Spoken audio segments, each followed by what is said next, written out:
ઉદયપુરમાં થયેલા તોફાનોથી ગુજરાતીઓની રજા બગડી છે। મિની વેકેશનમાં અનેક લોકોને ઉદયપુર જવાનો પ્લાન હતો।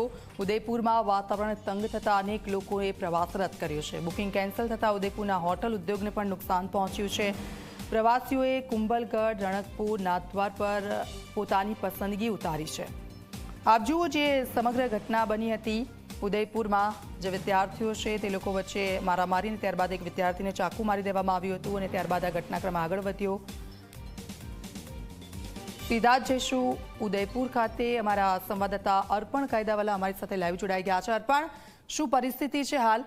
કારણ કે જે પ્રવાસન ઉદ્યોગ છે તેને પણ મોટું નુકસાન થયું છે આ રજાઓમાં। જે ઘટના બની હતી પેલી વિદ્યાર્થીને ચાકુ મારવાની ને ત્યારબાદ ઉદયપુરમાં લોકોએ પોતાની પસંદગી બીજી જગ્યાઓ પર ઉતારી છે।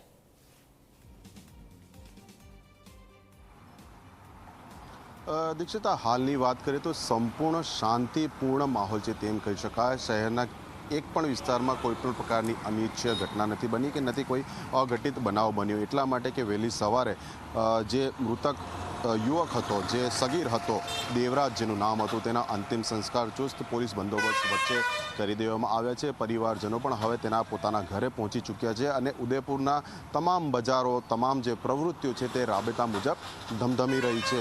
જે બજાર છે અહીંની જે પ્રણાલિકા છે તે મુજબ 11 વાગ્યા પછી શરૂ થતા હોય છે, પરંતુ જે ટ્રાફિક વ્યવહાર છે વહેલી સવારથી જ શરૂ થઈ ગયો હતો। એટલે સામાન્ય દિવસોમાં જે પ્રમાણેની ચહલ પહલ, લોકોની અવરજવર જોવા મળતી હોય છે તે જ પ્રમાણે છે। હાલ હું ઉદયપુરનો કેટલોક દૂરનો વિસ્તાર કહી શકાય તેવા સ્થળે છું, એટલે ક્યાંક ભીડ ઓછી લાગે છે, પરંતુ જ્યાં મુખ્ય બજાર છે જે રાબેતા મુજબના જોવા મળતા હોય છે તેવા દ્રશ્યો જોવા મળી રહ્યા છે। અને અહીંયા પણ આપ જોઈ શકો છો જે વાહન ચાલકો છે, પછી દ્વિચક્રી વાહન ચાલકો, વિવિધ કાર છે કે પછી સ્થાનિક પરિવહન સેવાની જે વિવિધ બસો છે તે દૂર સીધી ઊભેલી જોઈ શકાય છે। એટલે આ જે પરિસ્થિતિ 16મી ઓગસ્ટે જે ઘટના બની ઉદયપુરની સરકારી શાળામાં બે વિદ્યાર્થીઓ વચ્ચે બબાલ થઈને તેનામાં એક વિદ્યાર્થીએ બીજા વિદ્યાર્થી ઉપર છુરાબાજી કરી અને સારવાર દરમિયાન એક વિદ્યાર્થીનું ગઈકાલે મોત નીપજ્યું। એટલે જ્યારે ઘટના બની હતી તેના વિરોધમાં જ અને આક્રોશમાં આવીને તે પછી જે પ્રમાણેની પરિસ્થિતિ સર્જાઈ હતી આપણે સૌ કોઈ જાણે છે, પરંતુ હાલ તે પરિસ્થિતિ હાલમાં જે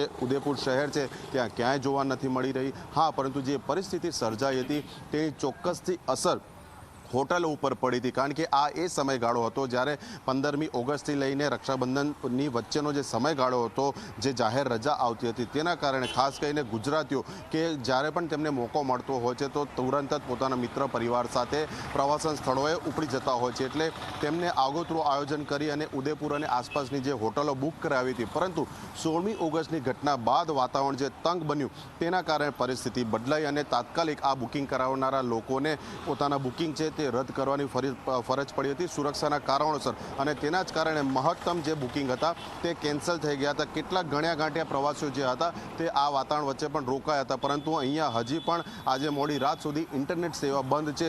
એટલે લોકોના સંદેશા વ્યવહાર અને જે સોશિયલ મીડિયાના જે કોમ્યુનિકેશનની વાત છે તે સંપૂર્ણ ઠપ થયેલી છે। પરિસ્થિતિ સંપૂર્ણ નિયંત્રણમાં છે। શહેરના તમામ વિસ્તારોમાં ખૂણે ખૂણા પર પોલીસનું રાઉન્ડ ધ ક્લોક પેટ્રોલિંગ ચાલી રહ્યું છે અને સાથે જ પોલીસ જવાનો પણ છે તે સમયાંતરે જોવા મળે છે। એટલે જે અંદેશો હતો કે ક્યાંક લોકોનો આક્રોશ ફરી એકવાર જોવા મળે તેવી કોઈ જ પરિસ્થિતિ હાલના તબક્કે અહીંયા નથી। દીક્ષિતા, બિલકુલ આભાર। આપની પાસેથી અપડેટ્સ લેતા રહીશું। તો હવે તમે ઉદયપુર જવા માંગતા હોય તો નિશ્ચિતપણે તમે જઈ શકો છો। ત્યાં હવે પરિસ્થિતિ થાળે પડી ગઈ છે। આગળ વાત કરીએ વડોદરાની, તો ભણતરના ટેન્શનમાં યુવકે આપઘાત કર્યો છે। રક્ષાબંધનના દિવસે 3 બહેનોએ ગુમાવ્યું